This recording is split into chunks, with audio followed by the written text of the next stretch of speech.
Today, we're investigating the widening divide in the Australian car market. While you're bleeding $150 every time you go to the fuel bowser, your tax dollars are subsidising luxury SUVs for the top 5%. Plus, Hyundai's new plan for an affordable EV with synthesized gear changes. And why Toyota is refusing to give buyers the one RAV4 they're actually asking for. Lastly, Audi could do something to the RS6 that will really piss off the fans. My name's Fian, and there's a lot happening, so buckle up and let's get into it.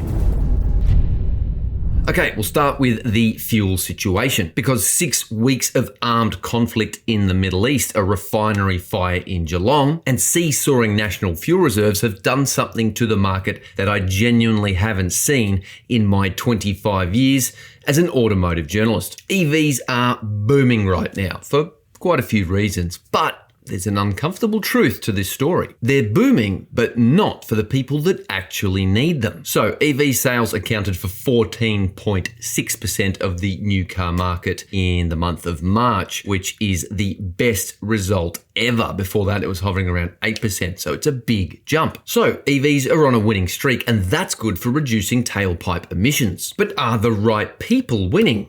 I'll get to that in a second. So buyers are starting to take EVs more seriously now. Sales are up, interest is up, people are talking about it. Ooh, what's this? It's an EV, I bought one. Did you buy one? I sold my diesel, whatever. Some vehicles like the JQ J5 EV and the BYD C-Line 7 are selling so quickly that dealers can't even keep up with customer demand. At the Melbourne Motor Show a couple of weeks back, Polestar's managing director Scott Maynard was remarkably direct about what he thinks is driving this EV push. He said fuel security vulnerability is now, and I quote, etched into the Australian psyche. So he told us that test drives have tripled, that the order bank is up 20% year on year. And I quote, what's happened recently has really thrown light on Australia's fuel security. So the fact we hold approximately 30 days supply is now etched in Australian minds, and it was unknown to us before. So the vulnerability of that is now right at the fore. And I think that's what's driven demand that will be here long after the current set of circumstances subsides. An interesting take for sure. By that logic, even if petrol prices drop by double-digit percentages tomorrow, and Petrol Spy data suggests it has been easing across the country for the last few weeks, the mindset has already shifted. Prices peaked at about $2.60 per litre for petrol. But take a look at Petrol Spy today, which is tracking every major city. But if you look at Melbourne, Sydney and Brisbane, all of those averages are sitting under $2 a litre. And you can see the massive drop across all major cities when the fuel excise cut arrived. And clearly, it's worked. It's brought prices down very sharply in a very short period of time. The question is, what happens on July 1st when the fuel excise is tacked back on? So record EV demand that's been driven, presumably, potentially, by fuel vulnerability security fears is now part of the national conversation. Sounds like a win, right? Well, here's where it gets ugly. Labor's fringe benefits tax for EVs, that gives you a pretty hefty discount, only applies to vehicles priced under $91,387. And this policy is designed to help ordinary Australians make the switch from petrol-powered to fully electric EV, BEV, battery electric vehicles. It was projected to be used by around 4,700 individuals. The actual number? Over 100,000. And the cost over 2025-2026? $1.35 billion. That's 15 times more than what Treasury predicted. Now you might think, okay, that's 100,000 extra EVs on the road. That's less polluting fumes flying into the air, clogging up the lungs of our kids and our families and loved ones. You know, that's a good thing. And yes, it is. That's the policy working, right? Here's the reality check. In a revealing opinion piece published in the Sydney Morning Herald, statistics show that 48.2% of the people using that scheme earned over $150,000 per year. Average salary in Australia early in 2026, $106,000. Like so many policies, this FBT exemption for EVs was designed with good intentions. It was designed to put more EVs on the road and reduce pollution, reduce CO2, all of that stuff. But in reality, it only benefits those with the time and resource to take advantage of the system. It's true there are far more affordable EVs on the market now, and a lot of them are getting a lot of attention. They're making big sales, all of which can leverage this tax break. But the people getting most hammered by high fuel prices are often the same people that are least able to access the government's help. And that gap matters, and it's going to matter politically. And it's going to matter for the brands that can actually sell into the mainstream market. Which brings me to Toyota. Toyota just made a call that is either the boldest strategic move in the history of the Aussie new car market or a catastrophic mistake. The new Toyota RAV4, which is barely hitting the road as I record this video, has attracted 10,000 orders. That's a lot. It is one of the most searched cars on car sales right now. And I sat down with the Toyota RAV4's chief engineer, Yoshinori Futonagane. Oh, let me say that again. Yoshinori Futonagane. I asked him point blank, where is the RAV4 EV? His answer, and I quote, "At this point in time, we're not considering a BEV RAV4. That's a hard no." He added, and I quote, "The reason for this is quite well articulated by Toyota. We have developed the BZ4X as a vehicle specifically to allow the EV technology to develop and be showcased and meet the needs of people who want to see what is possible there." Now, there's two ways to read this, and both are legitimate. Reading one, catastrophic mistake. For starters, the RAV4 has been the world's most popular car for the last 2 years running. People love it. You could put a pedal-powered RAV4 in dealerships and it would sell out faster than a secret pop-up Fred Again DJ set. Plus, Chinese are starting to drop very competitive EVs at almost every price point right now. Australian EV demand just hit new record highs, and there's fears around liquid fuel security. If the tipping point comes faster than Toyota expects, and the last 6 weeks have showed just how fast consumer sentiment can shift, they have nothing new to deploy beyond the BZ4X family. So that's like an SUV in a wagon, really. It's challenging to fast track a new EV platform within 18 months. Not having an EV RAV4 could mean leaving the world's best-selling SUV segment wide open to competitors at exactly the wrong moment. However, the second reading, Toyota is the smartest company in the room. And here's the case for that. Who actually buys RAV4?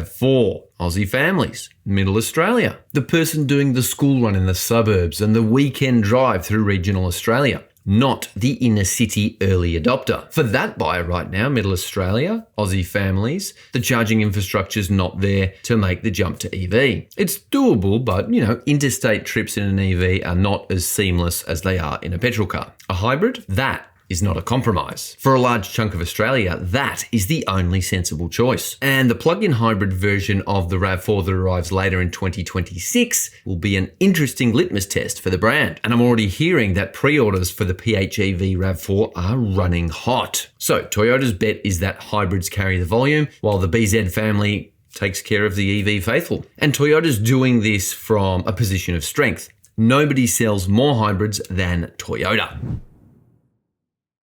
And what the Korean carmaker has confirmed just this morning is one of the most interesting and a slightly chaotic strategy from any brand in quite some time. Let's start with the good news though. If EVs are too expensive, where is the affordable hero? Hyundai thinks it has the answer in the newly revealed IONIQ 3. It just popped early this morning. It looks pretty cool. It's been confirmed for Australia in early 2027. It's a dedicated EV built on the EGMP platform, which most Hyundai and Kia EVs are based on. And if you've driven one of them, they work pretty good. Not always class leading, but yeah. So this car is shorter than an i30, so it should be pretty easy to park and, be very appealing to city dwellers, but it has more interior space than an i30 because there's no engine or gearbox in the way. All right, what are the other details? We're expecting a range of around 500 kilometers and a starting price potentially around the $40,000 mark. Now, I'm not a betting man, but I reckon it needs to be under $40,000 to really make a dent. But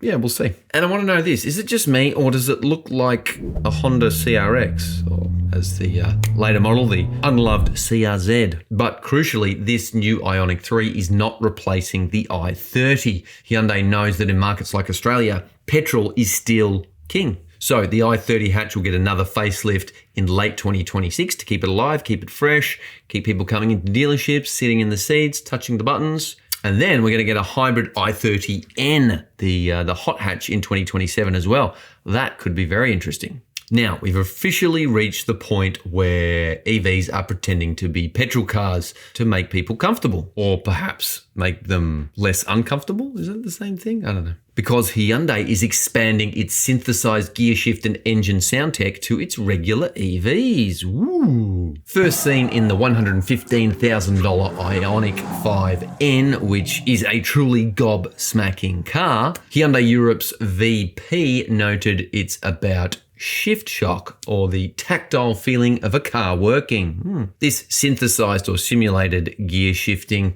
requires at least 150 kilowatts of e-motor power. So they're not going to put it on their really slow cars. You're going to have a certain level before you have the option. The logic is that millions, possibly billions, but probably more millions of drivers are used to conventional gear shifting, and that the seamlessness of an EV can be a little unsettling. So Hyundai Motor Europe's Vice President of Product, Raf van Nuffel, hope I got that right, told carsales this feature is not just about adding noise and gear shifts, it's about delivering a cohesive drive experience. And I quote, "We really want to have a proper experience, not just the sound, but a bit of the boost."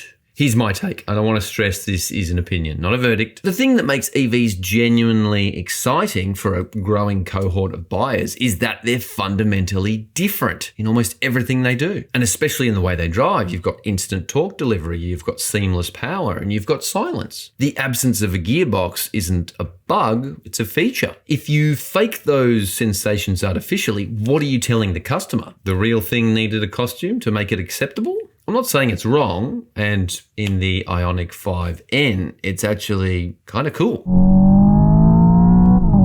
But that's a tyre shredding beast that shames European exotica. It's not an urban runabout. What I'm saying is that Hyundai hasn't fully resolved the philosophical tension in that equation. And I'd really like your take. A brilliant accessibility feature, an assimilation feature that gets people on board with EVs? Or a betrayal of what electric cars are supposed to be? Give me the spicy takes, people. I know they're there. And then, because Hyundai isn't done, the Boulder concept has been doing the rounds lately. It's this pretty cool looking off-road SUV, and we've seen that Hyundai has been talking about making a proper off-road vehicle lately, but it has inspired digital creators to come up with what they think the new Hyundai Ute might look like, with a few inspirations from that Boulder concept.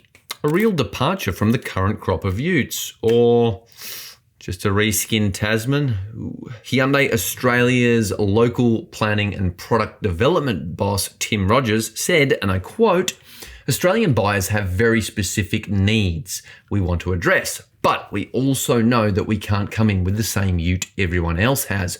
We need to be differentiated, but answering the market, we want to get the Ute right, not just any Ute." So it needs to cover both the workhorse and the family buyer. The expected powertrains at launch for this new Ute, well, we're thinking hybrid, plug-in hybrid, and range extender setups. But the truth is we don't know. They keep these things very secret. But honestly, it would be a smart call. I don't know if the world's ready for a fully electric EV. Maybe by 2030, I think that could work. Things will have changed a lot. And my sources tell me the EV is coming, and that will potentially arrive a little bit later, but it's likely to be a full-size pickup truck like a Chevy Silverado or a Ram 1500, and that will take aim at the US market. It's going to be a big deal. And Aussies love US pickup trucks, so we'll probably get it as well. So yeah, 2 different Utes, I think. We'll find out. I don't know if Hyundai even knows, but when it comes to the big Ute, it will probably see Hyundai leverage its relationship with GM for that vehicle. And that could even be the place where it's manufactured as well. And if the production version delivers anything close to what these renders suggest, Hyundai is probably going to earn its place in the pickup truck conversation faster than a lot of people expect. All right, one more, because this one matters to car people. And again, this is late breaking news. Just in the next gen Audi RS6. Is there an RX6? Maybe there should be. The RS6, it's the benchmark performance wagon from Audi, and pretty much the benchmark performance wagon of anyone may be about to lose its V8 engine. Based on the latest intel we've collected from Europe, the V8's going to be scrapped. We don't know that for sure, but that's my gut feeling reading between the lines here. And you know what? That would be a crying shame. So here are the numbers. The new Audi RS5 runs a V6 PHEV, 470 kilowatts, 825 Newton meters, savagely potent, crazy fast. But step up to some of the Volkswagen Group's other vehicles and you've got the Bentley Continental GT Speed V8 PHEV option. And that could sit on Audi's shelf as well. That's got 575 kilowatts and 1,000 Newton meters. That's a 20% jump in torque. But Audi Sport boss Rolf Mitchell, hope I haven't mangled that, sorry mate. He's the main man behind all Audi RS cars. He would not confirm the cylinder count for the new RS6. And I quote, "In different RS6 generations, I have driven 250,000 to 300,000 kilometers at least. I drive a lot in a mixture now of the B10 RS5 and C8 RS6. For me, it is very obvious where the cars are separate, and this is by far more than a question of cylinders." To me, that sounds like he's trying to soften us up to delete 2 cylinders. And we all know a V6 is 2 cylinders short of greatness. He continued, "We know about the value of RS6 customers. It is a different profile. An RS6 today is also a very luxurious travel machine. It has to be absolutely performant and sovereign. But performance and sovereignty is not only a question of an engine." The fact that he called that a luxurious travel machine is almost more disturbing than the fact that, again, he's softening us up to potentially not worry about the engine. No, I don't digress. That actually sounds like a capitulation to me. I truly hope my instincts are wrong here. But yeah, I don't like his comments. Sounds like he's already ticked the box for a V6. So the new RS6 is tipped to be revealed in late 2026, on sale in early 2027, which would suggest whatever engine they've picked has been locked in for quite some time. You can't just swap things around in the blink of an eye. And if the RS6 does get a V6 engine, I think Audi's going to have a perception problem on its hands. So you've got the V6 powered RS5, and then you're expected to spend another 80 grand and bump it up to $250,000 for the flagship RS6 Barnstormer, also with 6 cylinders? Nah, that math ain't mathin'. To me, the V8 PHEV is the only answer that makes emotional sense. And you're generally buying these cars based on emotion. Oh, another little tidbit. The first Audi RS6 sedan since 2010 has also been confirmed. So make of that what you will. The BMW M5 is going to have its hands full. So Australia gets the new RS6 in 2027 and we'll be there.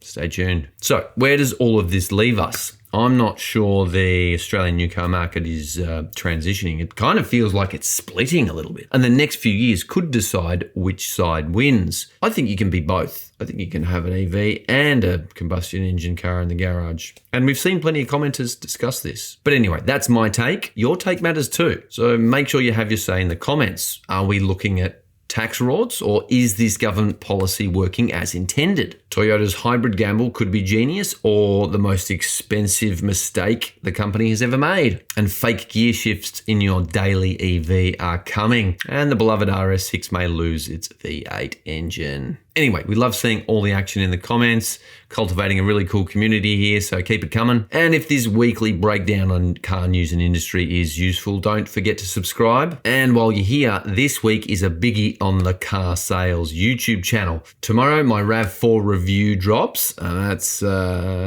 pretty interesting. Didn't go quite as smoothly as I thought. Also, we've got Fuel for Thought that digs into the history of Australia's greatest vehicle love affair. And on Saturday, our first look at the JQ J5 EV. Bruce gets his hands on that one, and that vehicle is selling faster than beer at a Boxing Day test match. Very popular. Oh, one more. On Sunday, Out There episode 2 is live. Busy week. Don't miss it.